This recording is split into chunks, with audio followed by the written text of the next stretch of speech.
उन्होंने लोगों से कहा, हमारे देवता अब जंगल में नहीं भटकते, वे इस पहाड़ी पर रहते हैं, हमें उनके लिए एक मंदिर बनाना होगा। लटन ने शिकारियों को मजदूर बना दिया। सैकड़ों लोग पत्थर काटने और ढोने लगे।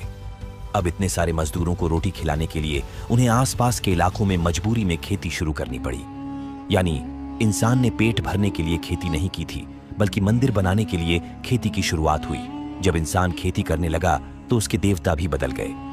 शिकारी जीवन में देवता जानवर या ताकत होते थे, लेकिन किसान के लिए ताकत काम नहीं आती। उसे चाहिए बारिश, धूप और उपजाऊ मिट्टी। मीरा, जो अनाज संभालती थी, ने कबीले को एक नई दिशा दी। उसने कहा, यह धरती हमारी माँ है, यह अनाज को जन्म देती है जैसे एक माँ बच्चे को। यहां से मातृ देवी या मदर गॉडेस की पूजा शुरू हुई। तुर्की के ही एक और पुराने शहर चातालहुयुक में खुदाई के दौरान एक मूर्ति मिली, द सीटेड वुमन, एक भारी शरीर वाली महिला जो सिंहासन पर बैठी है। यह सुंदरता की मूर्ति नहीं थी, यह फर्टिलिटी और संपन्नता का प्रतीक थी। खेती ने इंसान के दिमाग को हमेशा के लिए बदल दिया। इसे वैज्ञानिक डिलेड ग्रेटिफिकेशन, देर से मिलने वाला इनाम कहते हैं।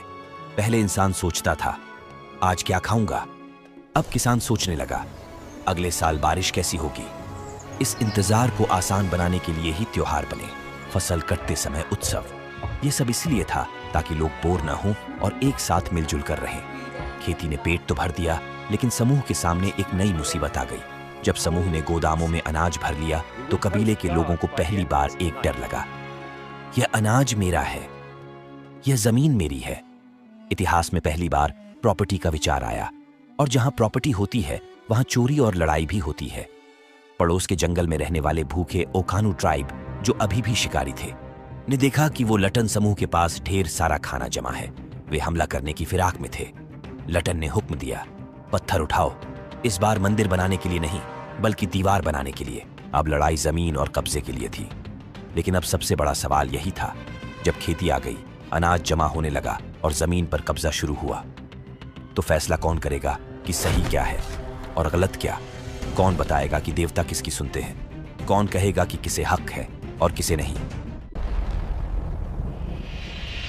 कहानी अब किसी एक कबीले या एक परिवार की नहीं रही। समय का पहिया घूमा और छोटे छोटे गांव आपस में मिल गए। हजारों लोग, लाखों लोग एक साथ रहने लगे। इतिहास में पहली बार सिविलाइजेशन का जन्म हुआ, सुमेर, उरुक और बेबीलोन।